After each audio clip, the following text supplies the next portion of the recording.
Standing over my father's grave, my stepmother whispered that I was nothing but a mistake he regretted. She flaunted a new will leaving her millions, thinking she had won. But she didn't know my profession trained me to spot a forgery from across the room. This is where the story truly begins, and you won't want to miss what happens. Make sure you're subscribed to see it through to the end. We're always curious. Where in the world are you all watching from today? Let us know in the comments. The smell of lilies has always made me nauseous, but today, inside the high-ceilinged parlor of my childhood home, the scent was suffocating. It hung heavy in the air, mixing with the damp wool of morning coats and the stale aroma of untouched coffee. My father, Thomas, had been gone for 3 days, but his presence was still etched into the dark mahogany paneling and the architectural blueprints framed on the walls, ghosts of the skyscrapers he had built before his mind began to betray him. I stood by the window, watching the last of the black sedans pull away down the long, gravel driveway. My hands were trembling, clutching a porcelain teacup so tightly I thought the handle might snap. I felt hollowed out, a shell of a person. The grief wasn't just a weight, it was a physical sickness, a gnawing emptiness in my gut that made it hard to draw a full breath. I had lost my anchor. "Clara, darling, you look positively ghastly." The voice cut through the silence like a serrated knife. I turned to see Alina, my stepmother, sweeping into the room. She was dressed in immaculate black silk, a veil pinned perfectly in her expertly coiffed blonde hair. She didn't look like a grieving widow. She looked like the star of a dark theater production, having just taken her final bow. "I'm just tired, Alina," I managed to say, my voice raspy. "It's been a long week." "Yes, well, it's about to get longer for you, I'm afraid," she said, her tone shifting from performative concern to something colder, something metallic. She walked over to the sidebar and poured herself a glass of sherry, her movements fluid and relaxed, devoid of the tremors that plagued me. She took a sip, turning to face me with a small, pitying smile that didn't reach her eyes. "I spoke with Mr. Sterling. He'll be here in the morning for the reading of the will." "I know," I said, looking back out the window. "Dad wanted everything settled quickly." Elena laughed, a sharp, brittle sound. "Oh, Clara, you still think he was the same man you knew as a child, don't you? You think he sat in that hospital bed pining for his little girl." I stiffened, turning fully to face her. "I know he loved me. I was there until the end, Elena, even when you tried to keep me out." She stepped closer, invading my personal space. The scent of her expensive perfume overpowered the lilies. "He tolerated you, but in those final months when the medication made him lucid, he saw things clearly. He realized how much of a burden you've always been, a reminder of a first marriage that failed, a disappointment." My heart hammered against my ribs. "That's a lie." "Is it?" She took another sip, her eyes gleaming with malice. "He left everything to me, Clara. The house, the portfolio, the accounts, everything. He signed a new directive 3 days before he died." I felt the blood drain from my face. "He wouldn't. We discussed the estate months ago. He wanted to fund the preservation trust. He wanted me to have the house." Elena leaned in, her whisper venomous and intimate. "He changed his mind. He told me Clara was always just my regret. And he signed it all away to the only person who actually took care of him." The room spun. The cruelty of the words, delivered with such casual precision, hit me harder than the diagnosis had months ago. It wasn't just greed. It was an attempt to erase my entire history with him. The betrayal was worse than the diagnosis itself, I whispered, the teacup finally slipping from my fingers and shattering on the floor. The sound of the shattering porcelain seemed to echo for an eternity. I stared down at the jagged white shards scattered across the Persian rug, a rug my father and I had picked out together in Istanbul 20 years ago. Elena didn't flinch. She just looked at the mess, then back at me, clicking her tongue in disapproval. "Clumsy," she murmured. "I'll have the maid clean that up. Try not to break anything else before you leave tomorrow. I'd hate to deduct it from the generosity of allowing you to stay the night." She turned on her heel and walked out, the swish of her silk dress sounding like a blade moving through the air. I sank onto the velvet sofa, my legs no longer able to support me. My mind was racing, trying to reconcile the father I knew with the man Alina described. A regret. The word bounced around my skull, bruising my brain. Could the medication have twisted his mind that much? Had her constant whispering in his ear finally poisoned him against me? I spent the night in the guest room, staring at the ceiling, unable to sleep. Every time I closed my eyes, I saw his frailer hand gripping mine, his eyes cloudy but warm. "You're the keeper of history, Clara," he had said. "Never let the truth fade." It didn't make sense. The next morning, the library felt like a courtroom. Mr. Sterling, my father's attorney and oldest friend, sat behind the massive oak desk. He looked aged, his skin gray, his eyes avoiding mine. Alina sat in the wingback chair opposite me, posture perfect, hands folded demurely in her lap. "Let's get this over with, shall we?" Alina said, checking her diamond-encrusted watch. "I have appraisers coming at noon." Mr. Sterling cleared his throat, adjusting his glasses. "Yes, well, as you know, Thomas had a standard will on file for years. However," he paused, looking pained, "a new document was presented to me yesterday, dated 3 days prior to his passing." My stomach dropped, it was true. Mr. Sterling slid a heavy document across the desk toward me. "It appears to be in order, Clara. Notarized, witnessed. It revokes all previous wills and leaves the entirety of the estate to Alina Vance." I reached out, my hand trembling, and pulled the document closer. As a rare book archivist and document restorer, paper was my world. I spent my days analyzing ink composition, paper grain, and the pressure of quill strokes from centuries ago. I knew how documents breathed. I knew how they lied. I looked at the signature at the bottom of the page, Thomas Vance. It was shaky, consistent with his advanced tremors. The loops on the T and the H were erratic. To the untrained eye, it was the signature of a dying man. I looked up and saw Alina watching me, a predatory smirk playing on her lips. She looked like a cat who had just swallowed the canary and was waiting for applause. But as I looked back down, zooming in with my eyes the way I would under a microscope, something caught in my throat. I traced the path of the ink with my gaze. The flow was too even. When a person with severe tremors writes, there are micropauses, pools of ink where the pen rests for a millisecond while the hand shakes. This signature had the shape of a tremor, but the fluid dynamics of a steady hand. It was a drawing of a shaky signature, not the result of one. And then I saw the date, May 14th. I looked at the paper stock. It was a standard legal bond, bright white, high acid content. My father, an architect and a snob about stationery, only ever signed legal documents on cotton bond archival paper. He called it paper that lasts. A cold clarity washed over me, displacing the grief for a single, sharp second. Alina had staged this perfectly. She had the notary, she had the witnesses, she had the lawyer cowed by the sheer audacity of it. But they had forgotten one crucial thing. Ink has a heartbeat, and this signature was dead on arrival. I didn't speak immediately. I couldn't. To reveal what I knew now would be suicide. I needed to understand the scope of the deception before I burned it down. I let the papers fall to the desk, slumping back in my chair as if defeated. "He really did it," I whispered, forcing a tear to roll down my cheek. It wasn't hard. The sadness was always there, waiting. Alina let out a sigh that sounded suspiciously like relief. "Oh, Clara, don't make a scene. It's better this way. Thomas knew you weren't built for the burden of managing an estate like this.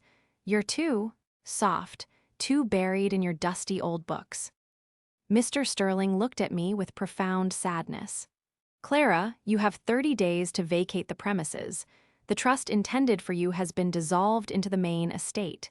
There is a small stipend, $5,000, to help you settle elsewhere." "5,000," I repeated flatly. My father's estate was worth nearly $12 million. "Consider it a severance package," Alina said, standing up and smoothing her skirt. "Now, if we're done here, I have work to do. This house is a mausoleum.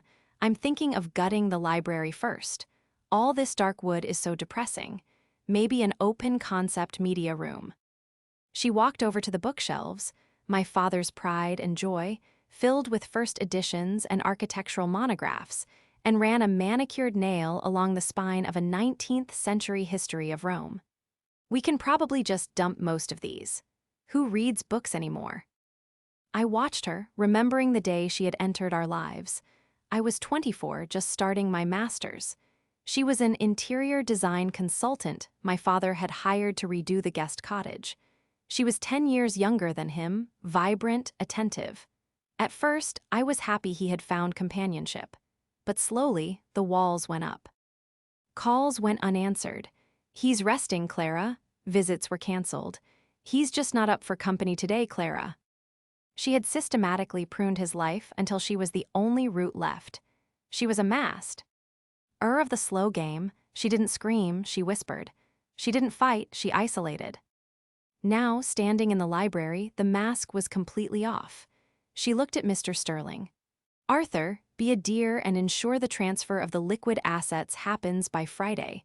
I have a deposit to put down on a villa in Tuscany. Thomas always talked about going, but he never took me. I suppose I'll have to go for him." "Tuscany?" Mr. Sterling asked, blinking.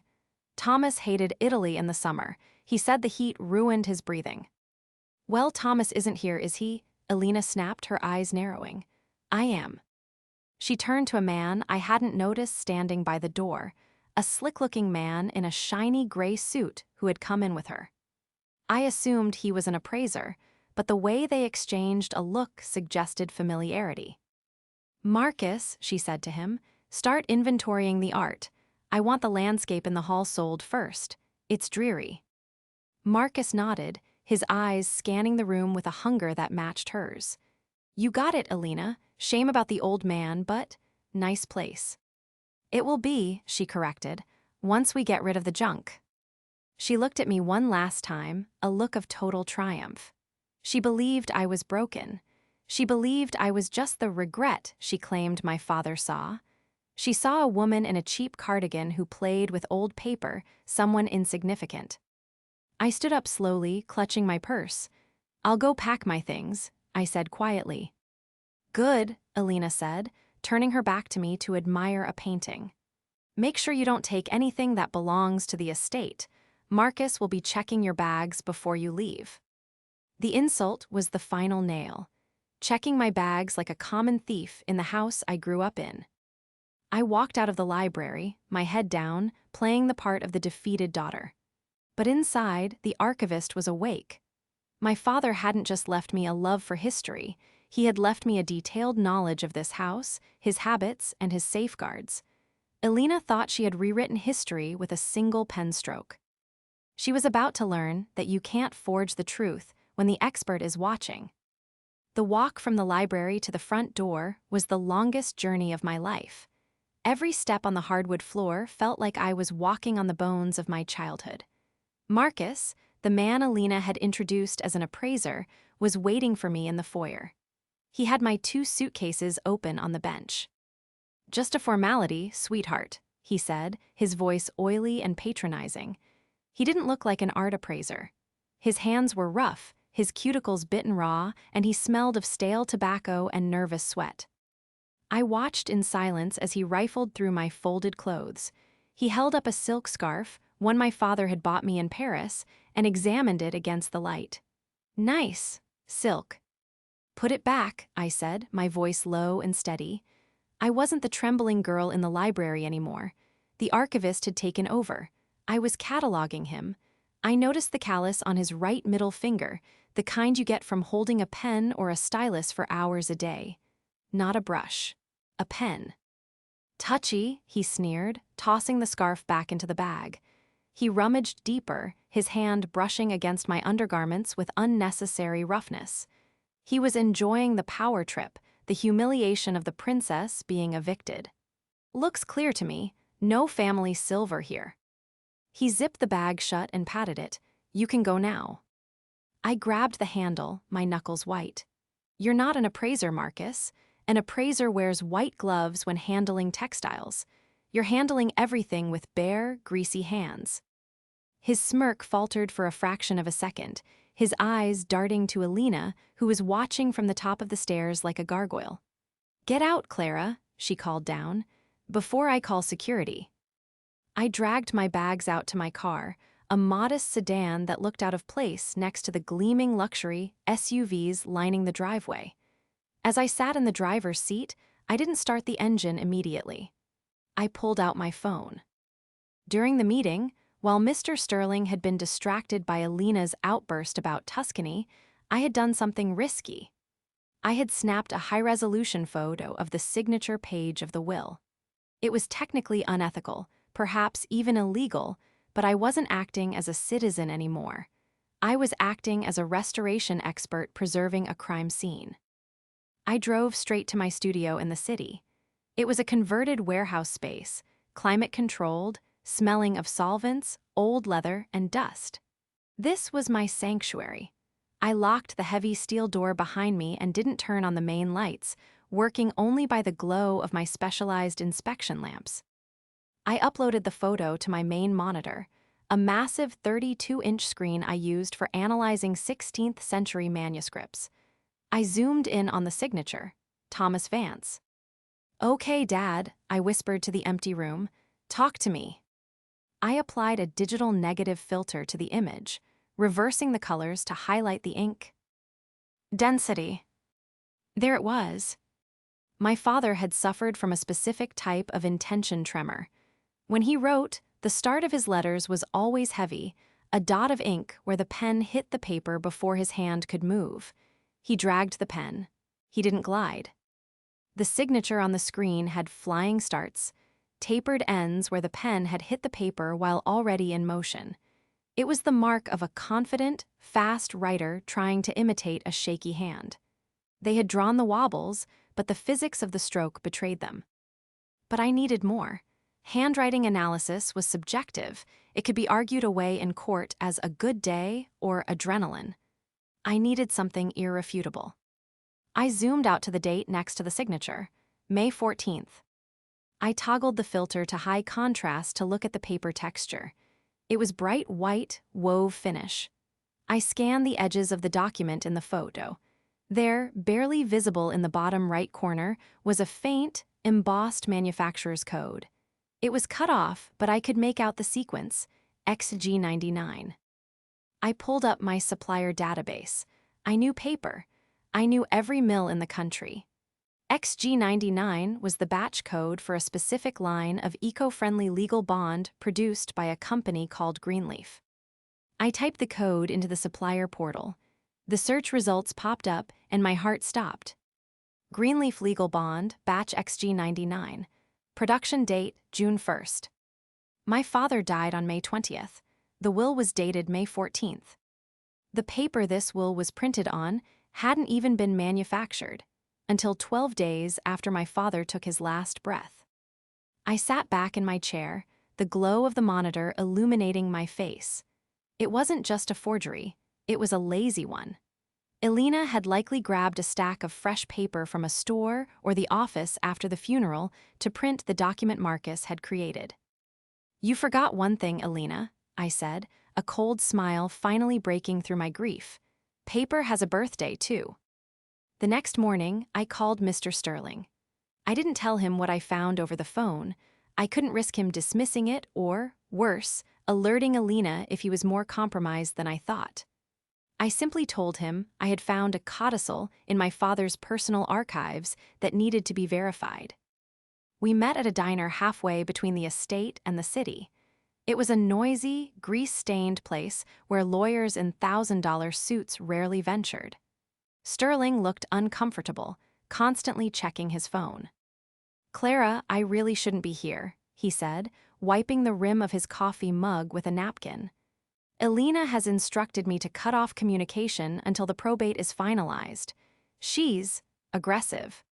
"She's a criminal, Arthur," I said calmly, sliding a manila folder across the table.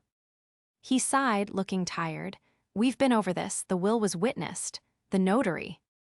"The notary is a friend of Marcus," I interrupted. "And Marcus isn't an appraiser. I ran a background check last night. His name is Marcus Thorne. He was indicted 3 years ago for check fraud but got off on a technicality. He's a graphic designer who specializes in replicating vintage aesthetics. In other words, a forger. Sterling stiffened. That's a serious accusation. Open the folder, I commanded. He hesitated, then flipped it open. Inside was the printout of the paper manufacturer's log, highlighting the production date of batch XG99, side by side with the date on the will. The paper the will is written on didn't exist when my father signed it, I explained, pointing to the dates. Unless my father came back from the dead to visit an office depot in June, that document is a fake. Sterling stared at the paper. His mouth opened, then closed. He took off his glasses and rubbed the bridge of his nose. The color was draining from his face. My God, I didn't check the stock. It looked standard. That's because you're a lawyer, not an archivist, I said gently. Elena counted on that. She counted on everyone looking at the words and ignoring the medium. If this is true, Sterling's hands began to shake. I've already filed the preliminary probate motions. If this comes out, I could be disbarred for negligence. Elena swore to me. You can fix this, I said, leaning in. But we have to do it my way. If we go to the police now, she'll claim ignorance. She'll say Marcus tricked her, or she'll destroy the original hard drives where they created the file. We need to catch her admitting it. We need to catch her in the lie. How? The codicil I mentioned, I lied smoothly. I need to get back into the house. There's a safe in the study, the one behind the blueprint of the Willis Tower. Elena thinks it's empty because she never found the key, but I know where it is. What's in the safe? Leverage, I said, and I need you to get me inside. 2 hours later, Sterling's car rolled up the driveway. I sat in the passenger seat. My heart was hammering against my ribs like a trapped bird, but my face was a mask O. F resignation. Elena met us at the door. She was wearing a white cashmere sweater, looking every bit the grieving but resilient widow. When she saw me, her expression soured instantly. What is she doing here? She spat, blocking the entrance. Clara believes there are personal effects in the study safe, Sterling said, his voice surprisingly steady. Under the terms of the estate, she is entitled to retrieve personal mementos. It will take 10 minutes, Elena. Then she signs the final waiver, and she's out of your hair forever. Elena's eyes narrowed. She looked from Sterling to me. I made myself look small, hunching my shoulders, clutching my purse like a shield. Fine, she hissed. 10 minutes, Marcus, watch them. Marcus appeared from the living room, chewing on a toothpick. He winked at me. Back so soon. We walked into the study, the room where my father had taught me how to read blueprints. The air still smelled of his pipe tobacco. I walked over to the large framed schematic of the Willis Tower and swung it open on its hinges. Behind it was a heavy steel wall safe. She doesn't have the key, Elena sneered from the doorway. I tore this room apart looking for it. He didn't use a key, I said softly. He used a sequence. I placed my hand on the digital dial. My father had taught me this combination when I was 12. It wasn't a birthday or an anniversary. It was the date he laid the foundation of his first building. 091288. The mechanism word, a heavy, mechanical thunk echoed in the silent room, and the door swung open. Elena gasped. Marcus took a step forward, his casual demeanor vanishing. I reached in. The safe wasn't empty. Inside sat a single, thick leather-bound journal and a small digital hard drive. I pulled them out. What is that? Elena demanded, stepping into the room. That belongs to the estate. This, I said, turning to face her, holding up the hard drive, is Dad's dictaphone backup. He recorded his thoughts every night, for posterity. I saw the flicker of genuine terror in her eyes. Give it to me, she demanded, extending a hand. Now. Why? I asked, feigning innocence. If the new will is real, Elena, then nothing on this drive matters. He would have recorded his decision to change the will, right? He would have explained why he was cutting me out. This drive will only prove you right. The silence that stretched between us was electric. She was trapped. If she demanded it, she looked guilty. If she let me keep it, she risked exposure. "It's confidential architectural data," she stammered, her face flushing red. "Client privilege." "I'm an archivist," I said, dropping the drive into my purse. "I'm bound by confidentiality. I'll review it. If it's work, I'll return it. If it's personal," I let the sentence hang. "You're not taking that out of this house," Marcus growled, stepping between me and the door. I looked at Sterling. He stood up straighter. "Marcus, step aside. Impeding the removal of personal effects authorized by the executor, which I am until probate clears, is a felony. And I have my driver waiting outside with a dash cam rolling." Marcus hesitated, looking at Alina. Alina's face was a mask of fury, but she nodded sharply. "Let her go. It's just an old man's ramblings. It won't change the legal documents." "No," I agreed, walking past her, my shoulder brushing hers. "The documents speak for themselves, don't they, Alina?" As I walked out, I saw her pull her phone from her pocket the second my back was turned. She was rattled. The trap was set. The drive back to the city was tense. Sterling was gripping the steering wheel so hard his knuckles were white. Was that real?" he asked. "The audio logs." "The drive is real," I said, "but I don't know what's on it yet. That wasn't the point. The point was to make her panic. And then she makes a mistake." We went back to my studio. I plugged the drive in. It was encrypted, of course. My father valued security, but while the computer crunched the decryption, I turned my attention to the real prize, the reaction I had provoked. I had placed a small, passive GPS tracker, the kind used for luggage, in the lining of the forgotten coat I had left on the coat rack during my exit. It wasn't a listening device, that would be illegal, but it would tell me where they went. Within an hour, the dot on my phone screen moved. It left the estate. It didn't go to the bank. It didn't go to the lawyer's office. It went to a storage facility in the industrial district. Red Hook Storage, Unit 4B. Why go to a storage unit right after I threatened the validity of the will? I mused aloud. "To hide something," Sterling suggested. "Or to destroy something," I countered.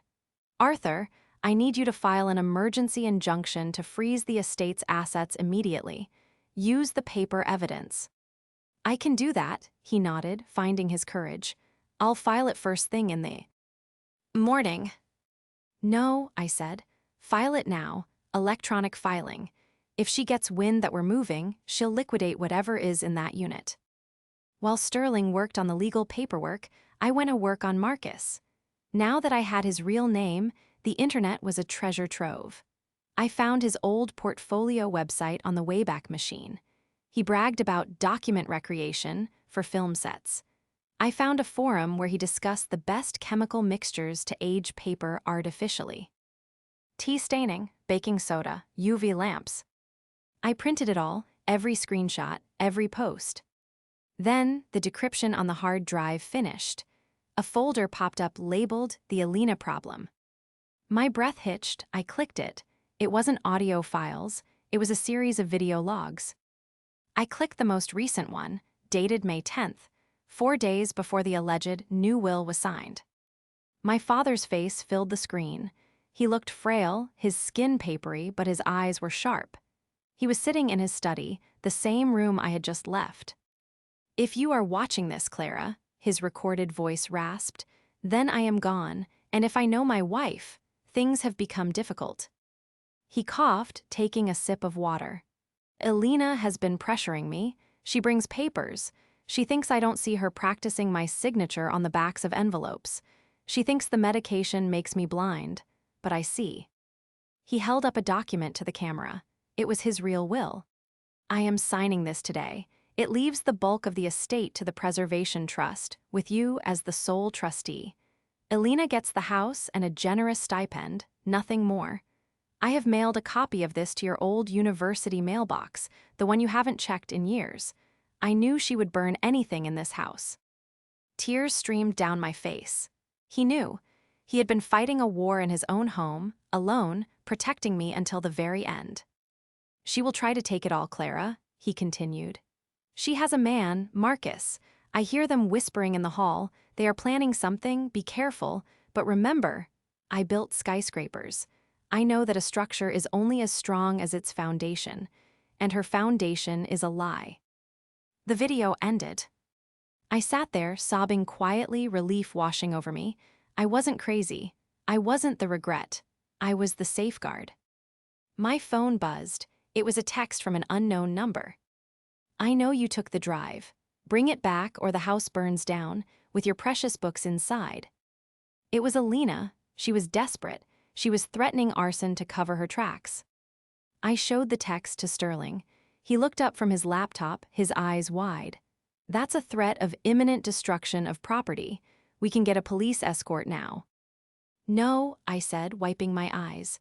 The memorial dinner is tomorrow night. Everyone will be there. The partners from the firm, the society friends, the press.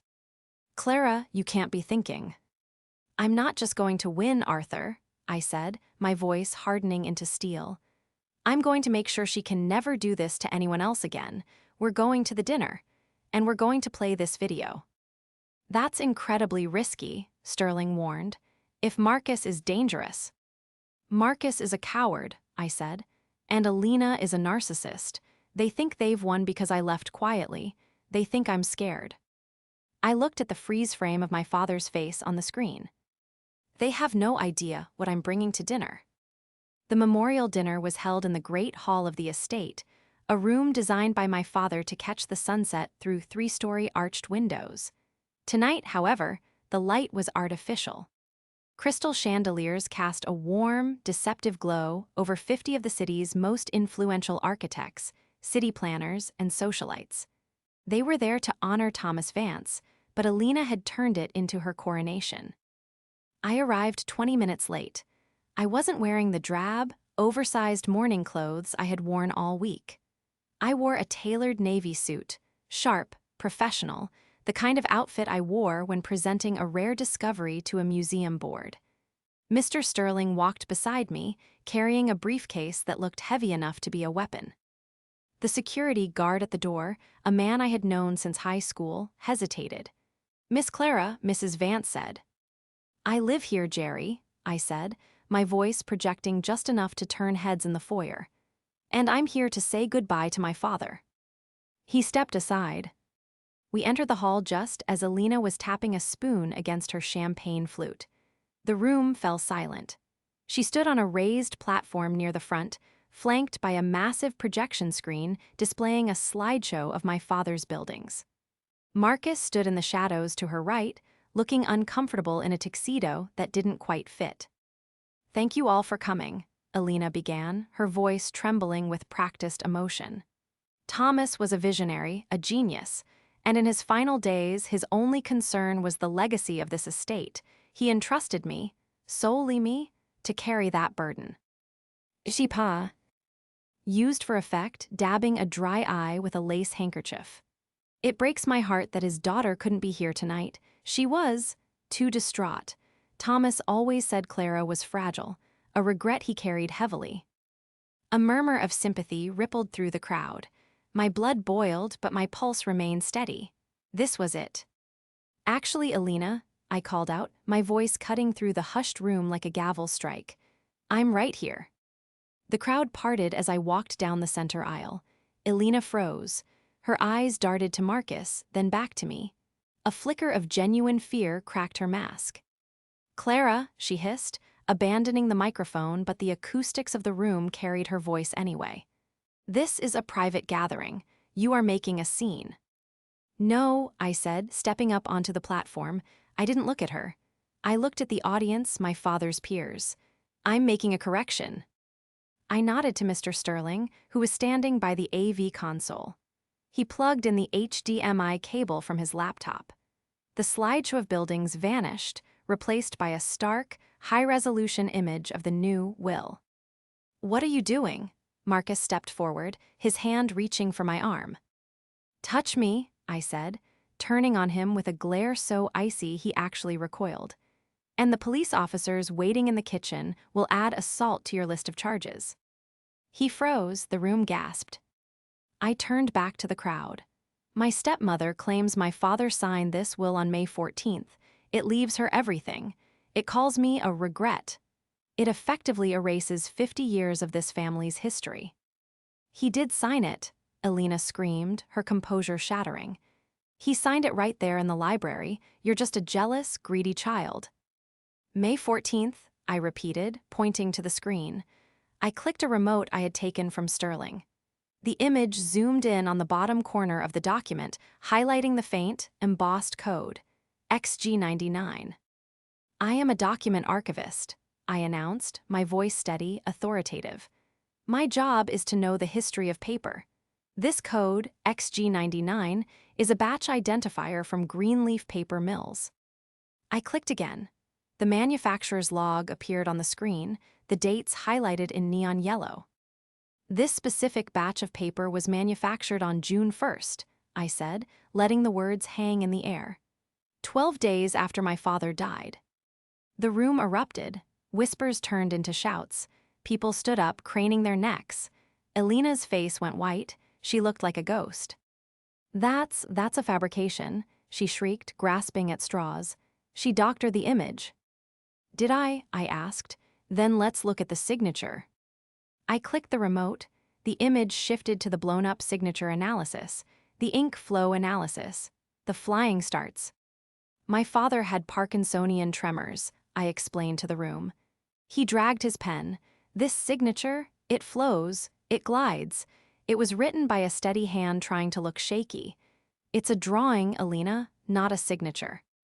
"Stop this." Elena lunged for the laptop, but Sterling blocked her path. "I'm not done," I said. "You wanted to tell everyone what my father thought of me. You wanted to share his final words. Let's hear them." I signaled Sterling. He hit play. The video of my father filled the massive screen. His tired, kind face looked down on the room, larger than life. The silence in the hall was absolute. You could hear a pin drop. "Elena has been pressuring me," my father's voice boomed, echoing off the stone walls he had designed. "She brings papers. She thinks I don't see her practicing my signature. Be careful, Clara. She will try to take it all." Elena staggered back as if physically struck by his voice. She hit the podium, knocking over a vase of flowers. Water and glass spilled across the stage. "And remember," the video continued, "I built skyscrapers. I know that a structure is only as strong as its foundation, and her foundation is a lie." The video cut to black. I turned to Elena. She was trembling, not with grief, but with rage and terror. The entire room was staring at her with a mixture of horror and disgust. Her social standing, her reputation, her future, it was all incinerated in under 3 minutes. "He never regretted me," I said softly, only for her to hear. "The only thing he regretted was you." "You little bitch," she snarled, her face twisted into something ugly. "I earned this. I put up with his sickness. I put up with this drafty house. It's mine."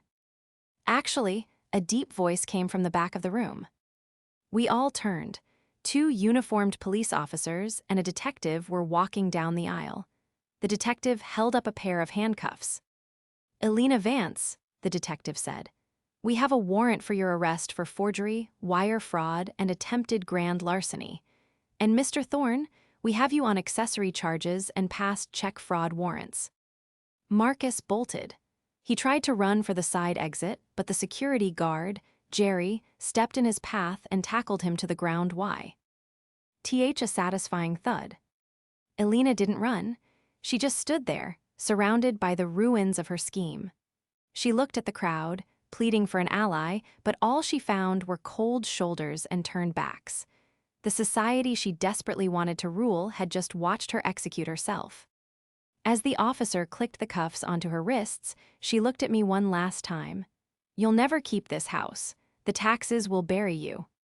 "I'll manage," I said, watching them lead her away. The room was chaotic, but for the first time in months, my mind was perfectly quiet. I looked up at the projection screen, now blank, and whispered, "Good job, Dad."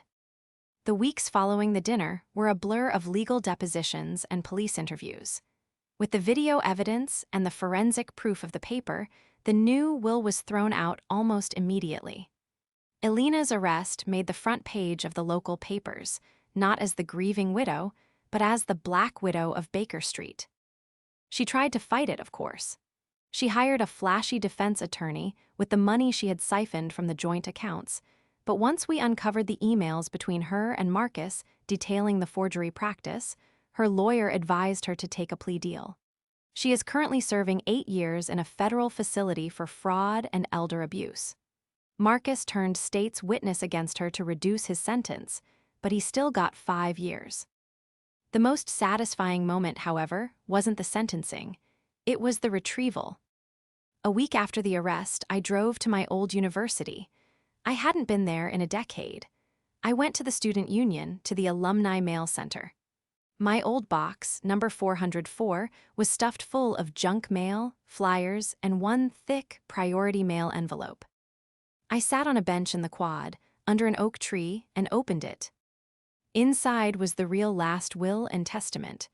It was simple, elegant, and typed on cotton bond archival paper. It established the Thomas Vance Architectural Preservation Trust. The bulk of his assets were to be used to restore historic buildings in the city, his lifelong passion, and I was named the sole trustee and executor. He left me the house, fully paid off, along with a modest but comfortable endowment to maintain it. He didn't leave me millions to squander on villas in Tuscany. He left me a job. He left me a purpose.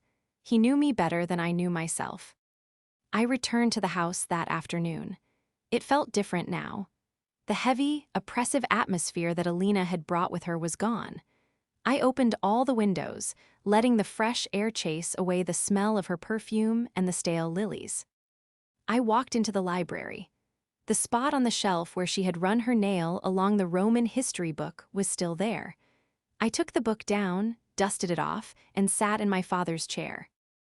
Mr. Sterling came by later that evening with a bottle of vintage scotch, one my father had been saving for a special occasion. "To Thomas," Sterling said, raising his glass, "the smartest man I ever knew." "To Dad," I replied, clinking my glass against his, "and to reading the fine print." We spent the next few months undoing the damage. We retrieved the art Marcus had tried to sell. I fired the appraisers and hired legitimate preservationists. I turned the guest cottage, the one Elena had designed, into a workspace for the trust. One rainy afternoon, as I was cataloging the blueprints in the study, I found a note tucked into the back of the safe, behind where the hard drive had been. I must have missed it in the adrenaline of the heist. It was handwritten in my father's shaky, dragging script. "Clara, if you found the drive, you solved the puzzle. I never doubted you would. You have the eyes of a hawk and the heart of a lion. Do not let the world tell you that looking backward is a weakness. It is the only way we learn how to move forward. I am proud of you. I have always been proud of you. Love, Dad." I framed that note. I hung it right next to the schematic of the Willis Tower. The house is full of life now. The trust employs 10 people, and the library is used for research by students from the university. I didn't gut the room, I restored it. Elena was right about one thing: the house was a mausoleum, but she was wrong about why. It was dead because she was in it. Now it's a living archive. Sometimes, late at night, when the wind rattles the window panes, I think about the regret comment. It used to sting. Now I just smile. My father didn't leave his legacy to a regret. He left it to the only person who knew how to save it. He left it to the archivist.